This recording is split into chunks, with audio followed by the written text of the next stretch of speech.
이 시간 성경 봉독하실 때에 누가복음 18장 1절에서 8절 말씀까지 서현숙 집사님 봉독해야 되겠습니다. 다 같이 기립하셔서 하나님의 말씀을 봉독하시겠습니다.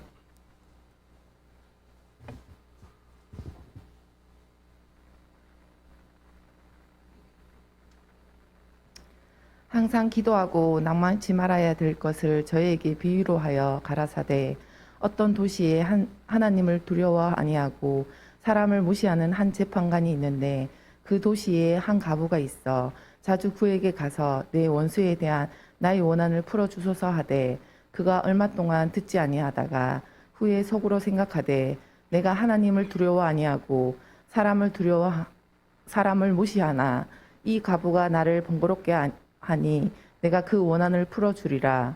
그렇지 않으면 늘 와서 나를 괴롭게 하리라 하였느니라. 주께서 또 가라사대 불의한 재판관의 말한 것을 들으라. 하물며 하나님께서 그 밤낮 부르짖는 택하신 자들의 원한을 풀어주지 아니하시겠느냐. 저희에게 오래 참으시겠느냐. 내가 너에게 이르노니 속히 그 원한을 풀어주시리라. 그러나 그 인자가 올 때에 세상에서 믿음을 보겠느냐 하시니라. 아멘.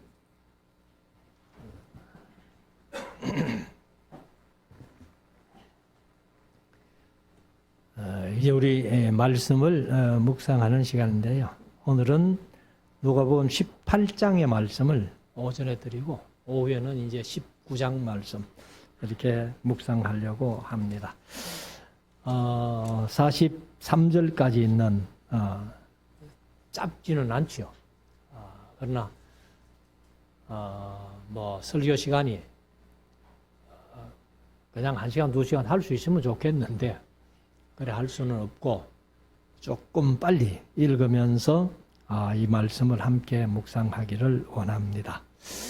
1절부터 8절까지 한 비유의 말씀을 예수님께서 말씀하셨는데 아마 성도들이 신앙생활 하면서 가장 오해를 많이 하는 부분, 혹 잘못 인식하고 있는 부분이 이 비유가 아니냐 이렇게 말씀을 드립니다.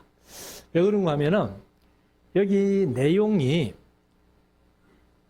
성도들이 어떻게 인식하고 또 목사님들이 어떻게 많이 설교를 했는가 하면은 하나님 앞에 기도할 때에 그냥 하나님 앞에 우리 경상도 말로 막 찍자 붙는다 그러죠.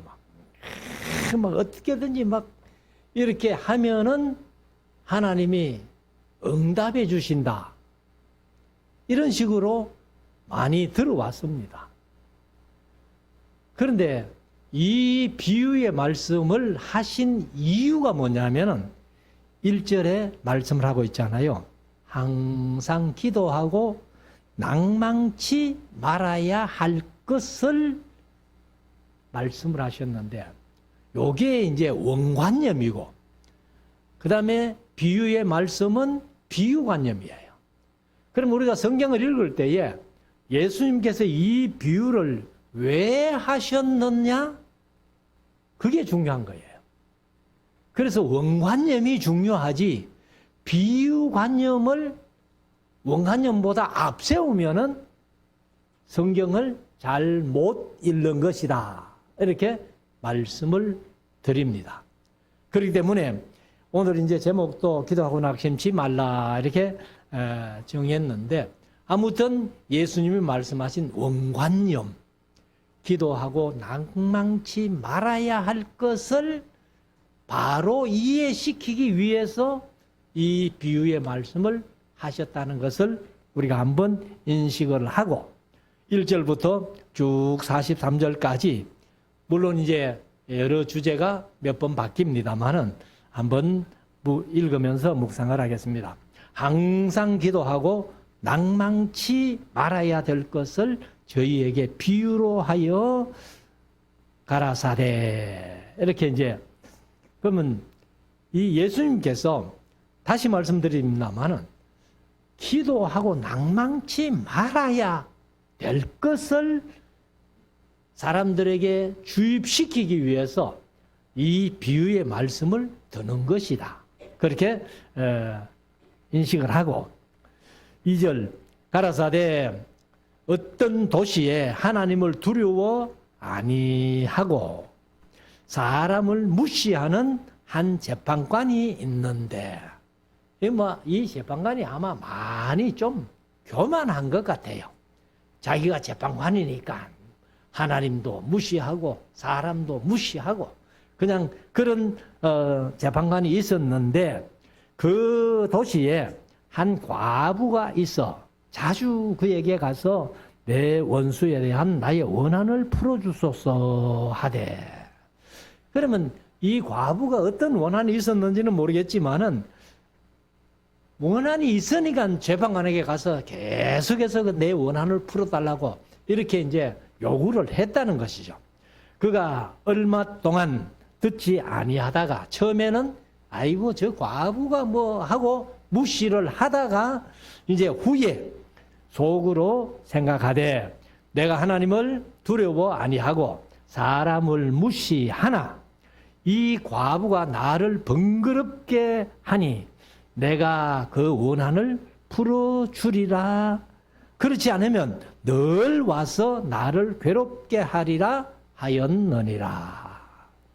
그래서 이제 이 재판관이 늘 그 원한을 풀어주지 않으면 계속 와서 나를 괴롭힐 것이기 때문에 이제 이 재판관이 그 과부의 원한을 들어줬다.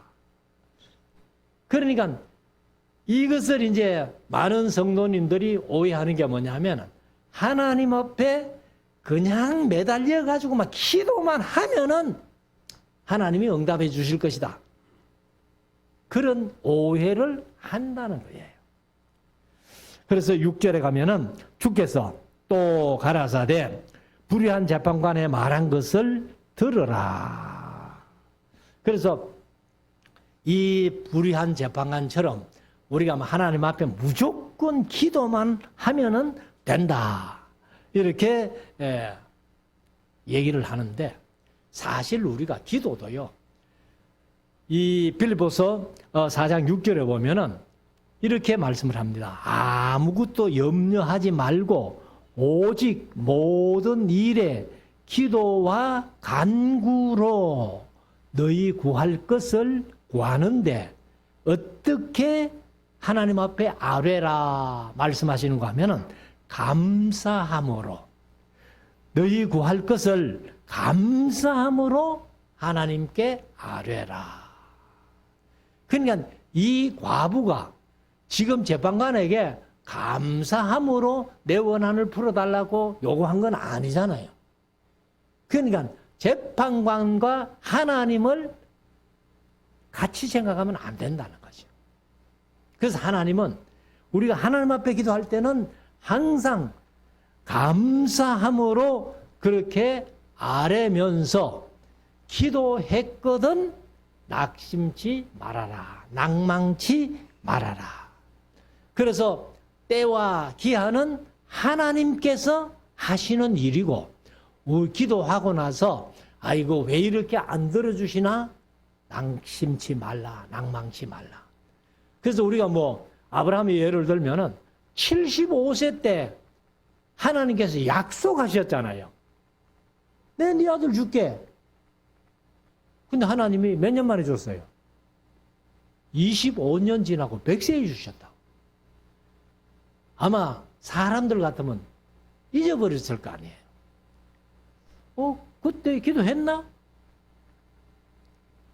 근데 하나님은 25년 뒤에 응답해 주시는.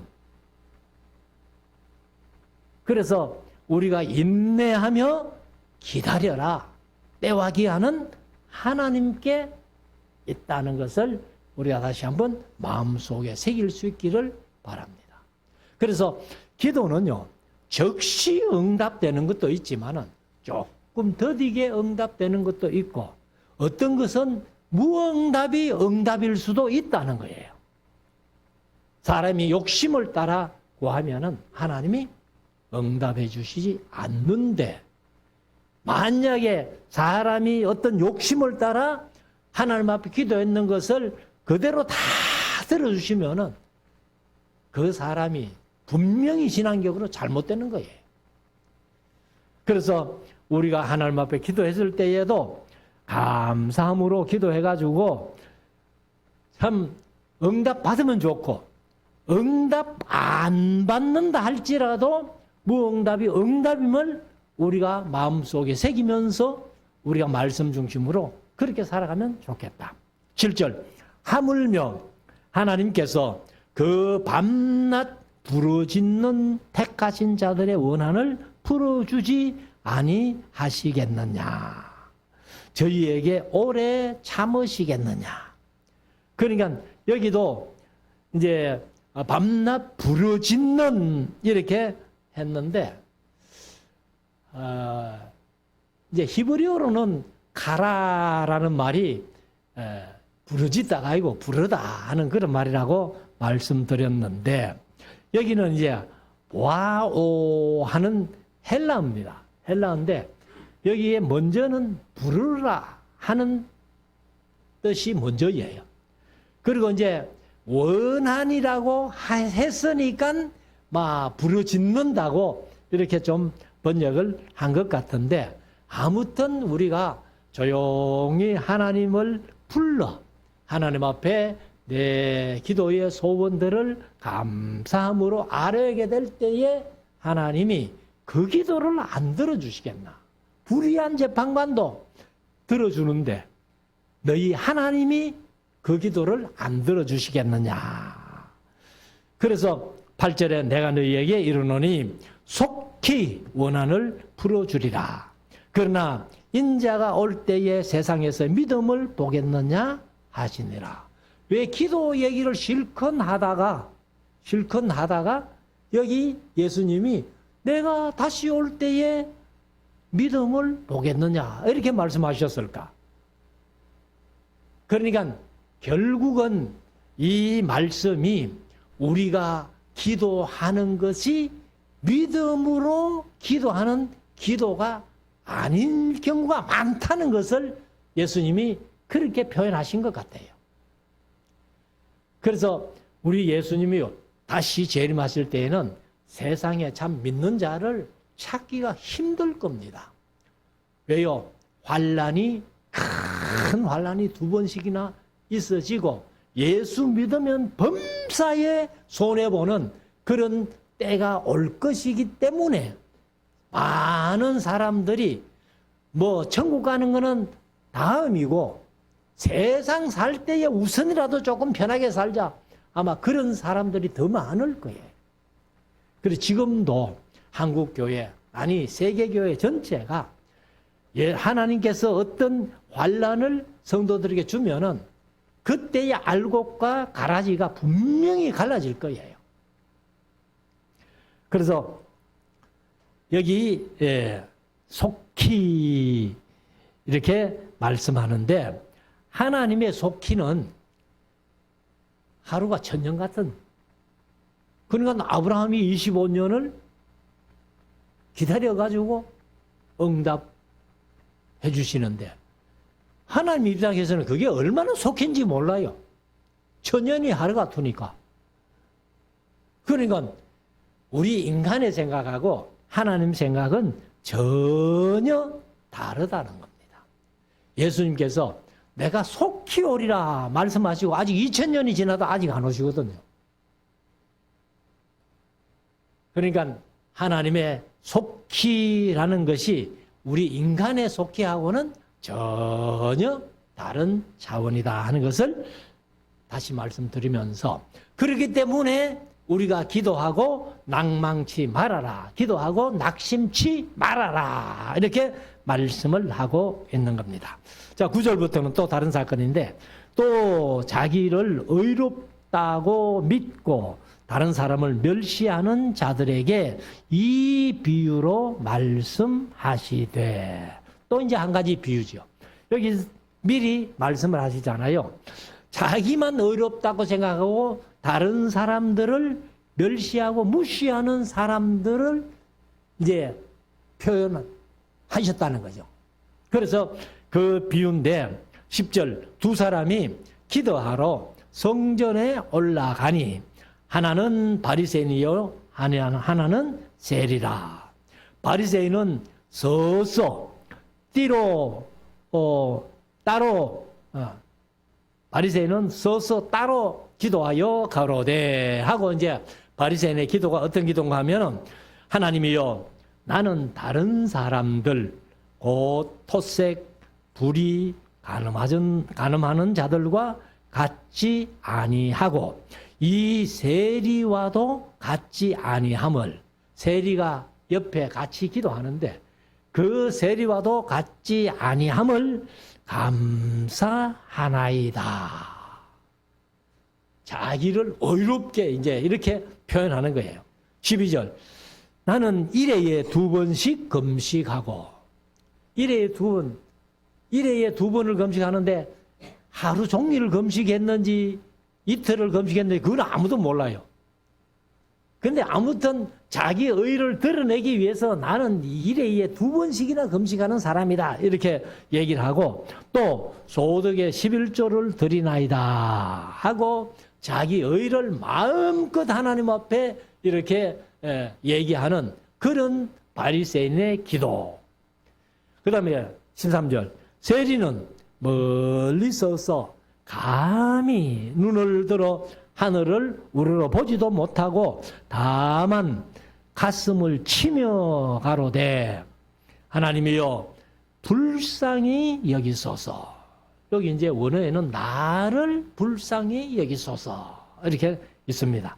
나는 죄인이로소이다 하였느니라. 그러니까 뭐 세리 입장에서는 자기가 하나님 앞에 내놓을 것이 없다고 하는 죄인의 의식을 가지고 있기 때문에 그런 얘기를 전혀 못하고 바리새인들은 내가 일주일에 2번씩 금식하고 11조를 빠짐없이 드리는데 세리는 그런 기도도 못하는 거예요. 그렇게 했는데 14절 내가 너희에게 이르노니 이 사람이 저보다 의롭다 하심을 받고 그러면 여기에서 우리 성경을 읽으시면서 우리말 성경에는 너희하고 저희 이렇게 두 개가 같이 나오면요. 너희는 항상 택한 자들이에요. 예수 믿는 사람들이에요. 저희는 악인들이에요. 그리고 여기도 보면은 이 사람과 저 사람을 얘기를 했잖아요. 그럼 이 사람은 누구겠어요? 세리를 얘기를 합니다. 나는 죄인으로소이다 하고 눈을 감히 들어 하늘을 쳐다보지 못하면서 기도했던 세리를 얘기를 하고 저 사람은 자기 의를 마음껏 드러내면서 기도했던 바리새인을 얘기를 해요. 그런데 예수님은 이 사람이 저보다 의롭다 하심을 받는다는 거예요. 하나님이 그렇게 인정을 해 주신다는 거예요. 그러니까 바리새인들은 형식과 외식에 치우쳐서 사람들에게 잘 보이려고 하는 그런 기도를 했지만은 세리는 전혀 그렇지 않으니까 하나님께서 세리를 더 의롭게 인정해 주셨다 하는 겁니다. 그래서 의롭다 하심을 받고 집에 내려갔느니라. 무릇 자기를 높이는 자는 낮아지고 결론이 그겁니다. 자기를 높이는 자는 낮아지고 자기를 낮추는 자는 높아지리라. 이게 천국의 원리, 하나님 나라의 원리라는 거예요. 그래서 우리가 항상 이 세상을 살아가면서 바리새인들처럼 자기 의를 마음껏 드러내면서 사람들은 왜 보란 듯이 그렇게 신앙생활하고 기도하면은 하나님이 저를 낮추신다는. 그러나 세리처럼 나는 죄인으로소이다 하고 스스로 자기를 낮추는 사람을 하나님이 높여주신다. 이렇게 말씀을 하고 있습니다. 자, 15절부터 또 다른 얘기인데 사람들이 예수의 만져주심을 바라고 자기 어린 아기를 데리고 오매 제자들이 보고 꾸짖건을. 그러니까 애들을 데리고 와서 예수님이 머리에 손을 얹고 축복해 주시면 좋겠다. 이래가지고 데리고 오니까 제자들이 왜 애들 데리고 오느냐고 막 꾸짖고 밀쳐냈다는 거예요. 우리가 사실 예배 시간에 어린아이들이 뭐 이렇게 다니고 하면은 조금 마음이 그렇죠. 그렇지만 우리가 전혀 그런 마음을 가질 것도 없어요. 애들이 엄마 따라 교회에 오는 것만 해도 얼마나 대견합니까? 그 엄마들도 너무 애가 뭐 좀 이렇게 돌아다닌다고 해가지고 그렇게 하지 말고 여기 예수님이 이제 그 어린 아이들을 용납하고 금하지 말라고 하신 말씀이 16절에 나오는데 예수께서 그 어린 아이들을 불러 가까이 하시고 이러시되 어린이들이 내게 오는 것을 용납하고 금하지 말라. 하나님의 나라가 이런 자의 것이니라. 그래서 우리가 앞에서 봤습니다마는 너희가 어린 아이와 같이 되지 않으면 결단코 천국에 못 들어갔다는 거예요. 우리가 육신적으로 나이가 들었다는 것이지 우리가 천국에 들어갈 수 있는 그런 환경은 어린 아이 같은 순진한 믿음 되지 않으면 못 들어간다. 그렇게 말씀을 하고 있습니다.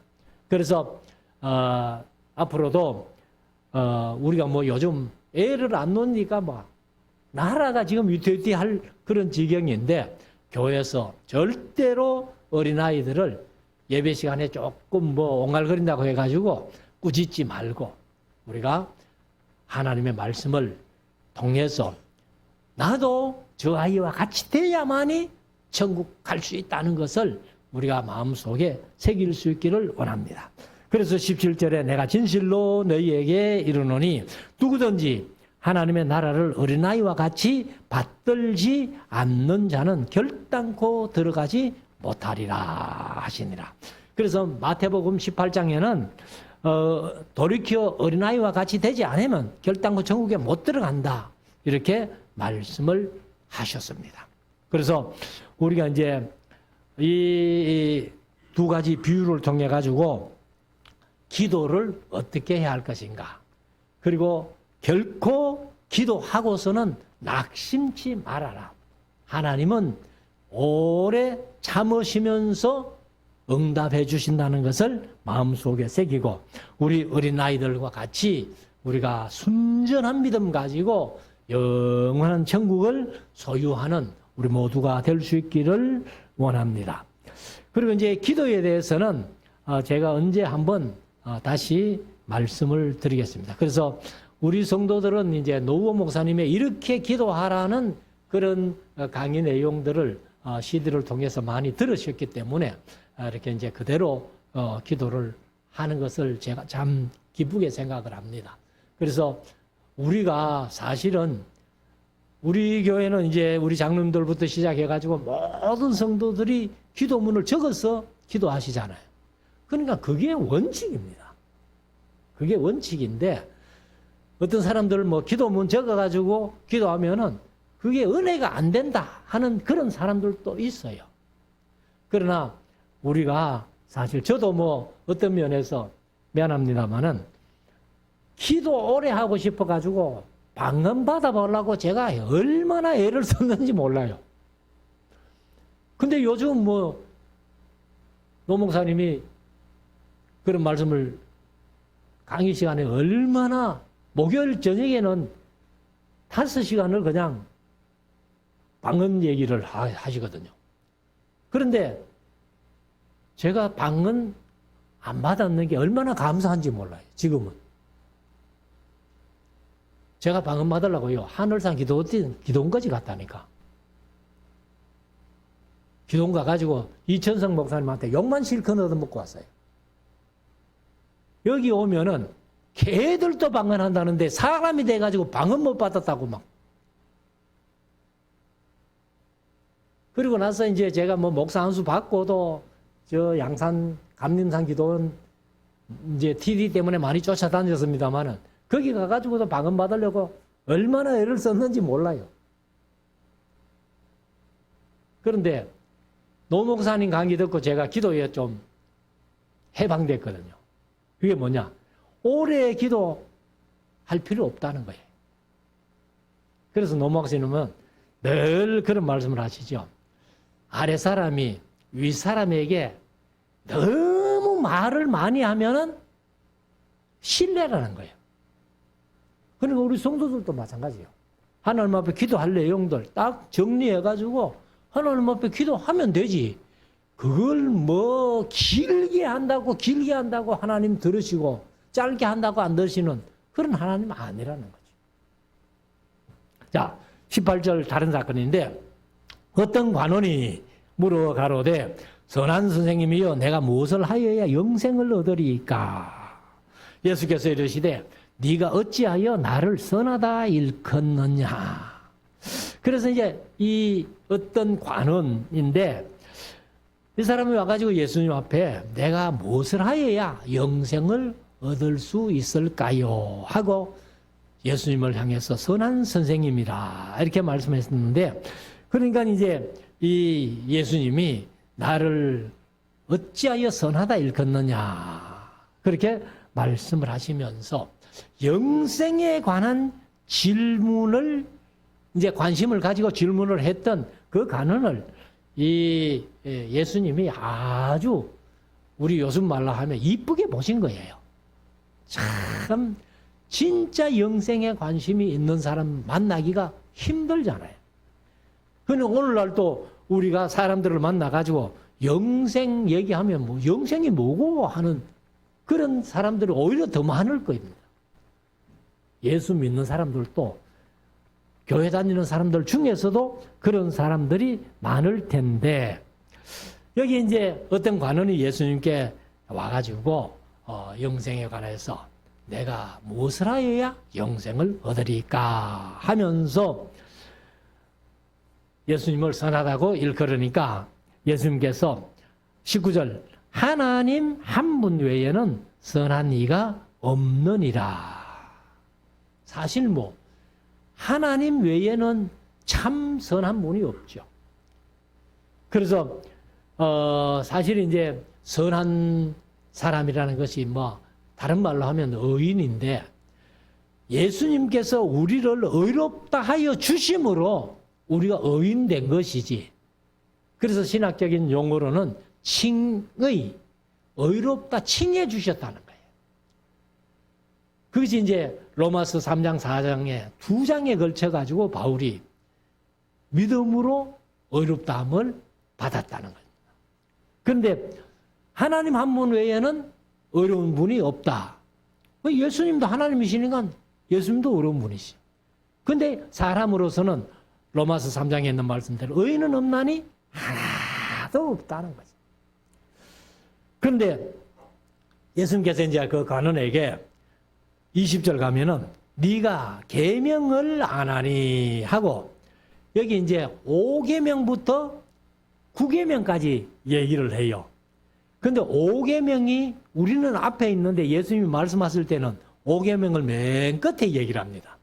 이제 6계명부터 말씀을 하시고 9계명까지 말씀하시고 5계명은 끝에 말씀하시는데 자 20절 네가 계명을 안 하니 간음하지 말라. 이거는 7계명이죠. 살인하지 말라. 이게 6계명이죠.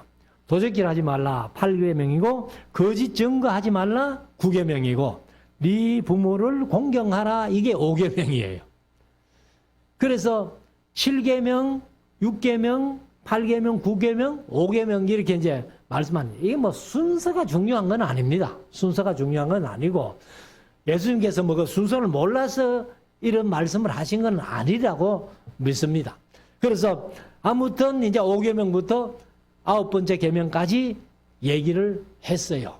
그러니까 21절 여짜오되 이제 관원이 예수님께 얘기를 하지요. 이것은 내가 어려서부터 다 지키었나이다.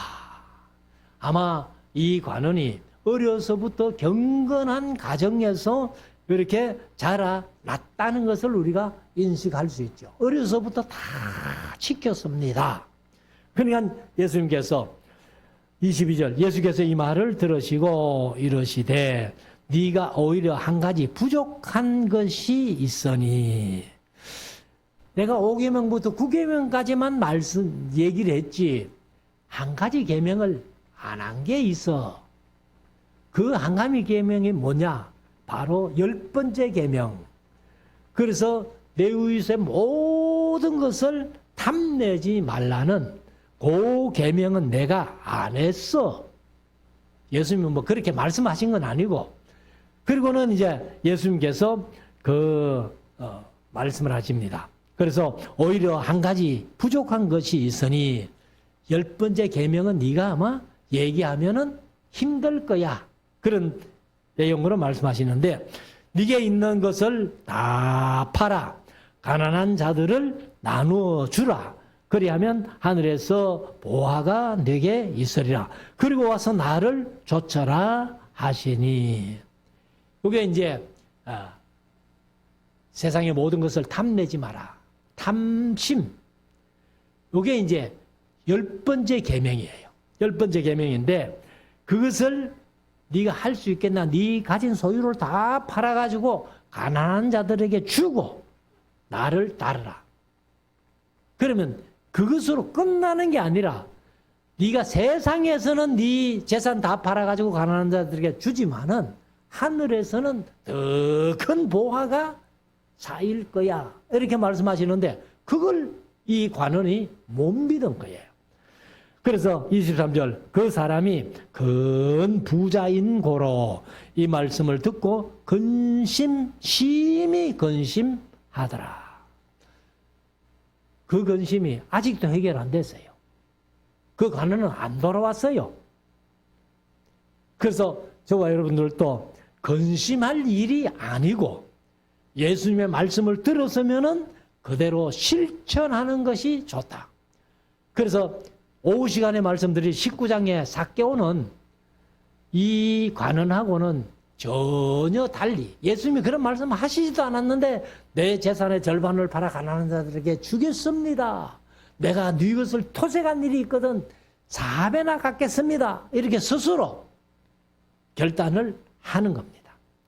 자, 24절 예수께서 저를 보시고 재물이 있는 자는 하나님의 나라에 들어가기가 어떻게 어려운지 약대가 바늘기로 들어가는 것이 부자가 하나님의 나라에 들어가는 것보다 쉬우니라 하신대. 아무튼 부자는 천국 가기 힘든다는 거예요. 왜? 돈을 믿으니까 하나님보다 돈이 더 우선이니까. 그래서 이 세상에는요, 신들이 많이 있지만은 사람의 마음을 가장 많이 사로잡는 신이 만몬신이에요. 돈신. 그러니까 돈신 앞에는 누구도 꼼짝 못해요. 그렇기 때문에 우리가 만몬신을 섬긴 것이냐 하나님을 섬긴 것이냐 이걸 결정하지 못하면은 천국 가기 힘든다.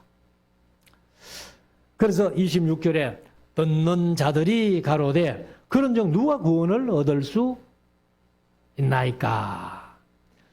그러면 구원을 사람 아무도 없는데요. 이 다른 분 보시면 베드로가 또 그 얘기했다 그러죠. 그런데 27절 가라사대 무릇 사람의 할 수 없는 것을 하나님은 하실 수 있느니라. 이게 믿음이에요. 하나님은 능치 못할 일이 없으시다. 그래서 28절에 가면은 베드로가 여짜오되 보옵소서 우리가 우리의 것을 다 버리고 주를 좇았나이다. 사실 베드로가 자기 이제 누가복음 5장에서 예수님을 바다에서 고기 잡으면서 만났잖아요. 그리고 검을 버리고 배 버리고 아마 어민들이라면 배가 완전히 전 재산이잖아요. 근데 베드로가 그걸 버리고 예수님을 따라갔으니까 이런 얘기 할 만하죠. 근데 노 목사님은 늘 베드로나 내나 뭐 가진 게 있어야 버릴 게 있지. 그런 말씀을 자주 하시는데 베드로는요 큰 결단했어요. 자기 전 재산 배를 버리고 예수님 따라서니까 저는 그렇게 봅니다. 그래서 아무튼 이 신 중에는 돈신, 만몬신이 우리 인간들에게 가장 두려운 신이다. 유혹되기 쉬운, 미혹되기 쉬운 그런 신이다 하는 것을 말씀을 하고 있습니다. 29절 이르시되 내가 진실로 너희에게 이르노니 하나님의 나라를 위하여 집이나 아내나 형제나 부모나 자녀를 버린 자는 금세에 여러 배를 받고 금세에 있어 여러 배를 받고 내세에 영생을 받지 못할 자가 없느니라 하시니라. 이것은 이제 이 예수님 때문에 버리는 거예요. 무조건 가족들을 버려라 아니고 복음을 위해서 예수님 때문에 그렇게 한 자는 세상 살아가면서도 여러 배를 받고 영생을 얻지 못할 자가 없다. 이렇게 말씀을 하고 있습니다. 그래서 이런 말씀들은 사실 세상에서는 할 수 없는 얘기예요. 예수님만이 하실 수 있는 그런 말씀이라는 것을 다시 한번 마음속에 새기고 31절에 가면 또 다른 얘기인데 예수께서 12제자를 데리시고 이르시되 보라 우리가 예루살렘으로 올라가노니 이것은 이제 예루살렘으로 올라가면은 십자가를 지셔야 되는 그 길을 아시고도 올라가시는 거예요. 그래서 선지자들로 기록된 모든 것이 인자에게 응하리라. 많은 고난받고 십자가에 죽임당하시고 그리고 또 사흘 동안 무덤에 있다가 이렇게 사흘째 되는 날 부활할 것까지 이렇게 쭉 이제 앞으로 예수님이 되어지실 일들을 선지자를 통해서 이미 말씀하셨고 그것이 응하게 된다. 32절 인자가 이방인들에게 넘기워 희롱을 받고 능욕을 당하고 침뱉음을 받겠으며 이것이 이제 예루살렘에 들어가 가지고 예수님께서 그대로 다 겪은 것을 우리가 마태복음, 마가복음을 통해서도 묵상해 왔고 이제 누가복음에도 20장부터 쭉 들어가면은 또 그 얘기를 하십니다. 33절 저희는 채찍질하고 죽일 것이니 저는 3일 만에가 아니고 3일째 되는 날 그러죠. 3일째 되는 날 살아나리라 하시되 제자들이 이것을 하나도 깨닫지 못하였으니 그 말씀이 감추었으므로 저희가 그 이루신 바를 알지 못하였더라. 그냥 우리에게도 하나님의 말씀이 감춘 말씀이 아니라 이제는 다 드러낸 계시하신 말씀이기 때문에 우리가 다 알아듣는 거예요.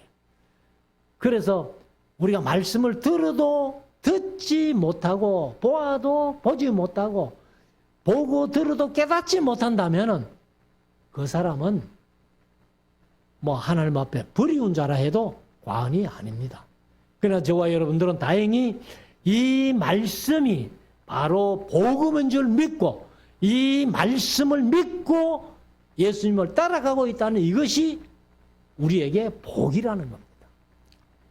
자, 35절 또 다른 사건인데 여리고에 가까이 오실 때에 한 소경이 길가에 앉아 구걸하다가 무리의 지남을 듣고 이 무슨 일이냐고 물은데 저희가 나사렛 예수께서 지나신다 하니 소경이 외쳐 가로되 다윗의 자손 예수여 나를 불쌍히 여기소서 하거늘. 자, 이 사람들이 웅성웅성하고 지나가니까 이 무슨 일이고 할 때에 대답한 사람이 뭐라 했어요? 나사렛 예수께서 지나가신다.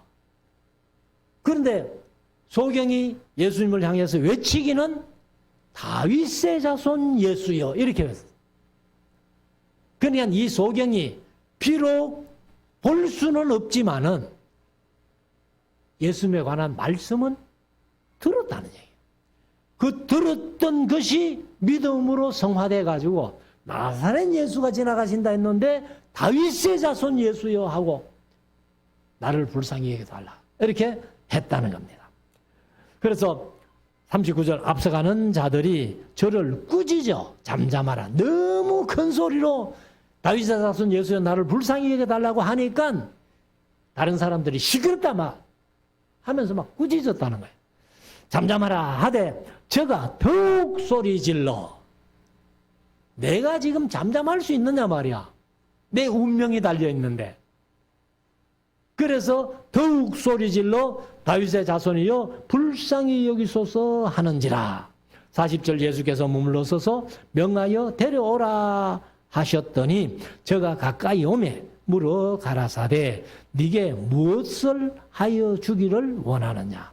그러니까 이제 이 소경이 구체적으로 이렇게 기도하지 않고 그냥 나를 불쌍히 여기달라고 하니까 예수님께서 혹시 저 마음속에 다른 걸 요구하는 그게 있는가? 잘못 구하는가? 그래서 그 고백을 확실히 듣고 싶으니까 예수님께서 내가 네게 무엇하여 주기를 원하노? 이렇게 질문을 하셨다는 거예요. 그러니까 이 소경이 내가 보기를 원하나이다. 내가 뭐 기왕에 눈이 어두워 소경으로 사는데 돈이나 듬뿍 주십시오. 남은 여생 돈 가지고 좀 편하게 살게요. 이런 소원이 있을 수도 있는데 네가 못하여 내가 네게 못하여 주기를 원하느냐? 보기를 원하나이다. 그렇게 대답을 했습니다. 42절 예수께서 저에게 이르시되 보아라 내 믿음이 너를 구원하였느니라 하시매. 그래서 제가 이제 성경을 한번 검색을 해봤는데요. 믿음대로 하는 말씀, 또 믿은대로, 이게 믿은이 제가 훈련소에서요. 경상도 사람이 이게 안 되는. 그래가지고 그거 발음 안 돼가지고 제가 얼마나 두드려 맞는지 몰라요. 그래서 고3들이 막 물으면, 조교가 물으면은 이제 엄폐거든. 엄폐 이래 해야 되는데 그게 발음이 이제 정확하게 안 되니까 그냥 엄폐 하는 거라. 그러면 또 잘못했다고 두드려 맞고, 그러니까 뭐 나중에는 뭐라고 대답하냐면 미엄 엄폐, 미연 엄폐, 무조건 엄폐야 그냥. 그게 안 돼요. 그래, 믿은대로 되리라, 믿음대로 되리라. 이게 두 번 딱 나와요. 마태복음 9장 29절에 보면은 예수께서 그들의 눈을 만지시며 이러시되 너희 믿음대로 되리라. 이거는 이제 그 믿음의 분량, 그를 말씀하지 않겠나. 이제 저는 그렇게 생각하고, 마태복음 8장 13절에 보면은 이제 백부장이 자기 종을 고쳐달라고 했을 때에 예수께서 백부장에게 이르시되 가라 내 믿은 대로 되리라. 믿은 대로는 이게 이제 헬라어로 보면은 믿음대로 할 때는 명사를 썼고 믿은 대로 할 때는 동사를 썼어요. 그래서 믿는 방향이 아니겠나. 저는 뭐 그렇게 봅니다만은. 그래서 이 소경을 향해서 내 믿음이 너를 구원하였다. 이렇게 말씀을 하십니다. 그래서 43절 마지막 절이죠. 곧 보게 되어 하나님께 영광을 돌리며 예수를 좇으니 백성이 다 이를 보고 하나님을 찬양하니라. 그래서 우리가 이제 이 말씀을 보면은 참 어릴 때부터 경건하게 자랐던 관원, 모든 계명을 예수님께서 말씀하실 때에 다 지켰나이다 했던 관원이 마지막 10번째 계명 네 재산을 다 팔아가 가난한 자들에게 주고 나를 쫓아라. 그러면 하늘에 보화가 있을 것이고 나를 따라오라고 했는데도 심히 근심하며 갔는데, 이 이제 소경 같은 경우는 자기 소원이 보는 거니까 예수님께 내가 보기를 원하나이다. 그러니까 네 믿음이 너를 구원하였다. 이렇게 말씀을 하시는 겁니다. 그래서 저와 여러분들도 이 세상 살아가는 삶 속에서 내가 믿는 방향, 믿음의 분량 가지고 하나님 앞에 응답 받을 수 있는 기도를 할 수 있기를 원합니다. 그래서 우리가 기도하고는 절대로 낙심치 말고, 응답 안 됐다고 낙심할 필요 없고, 하나님은 더디게라도 응답하시고 때로는 무응답도 응답이라는 것을 우리 마음속에 확신 가지고 믿음으로 승리하는 우리 모두가 될 수 있기를 주의 이름으로 축원합니다.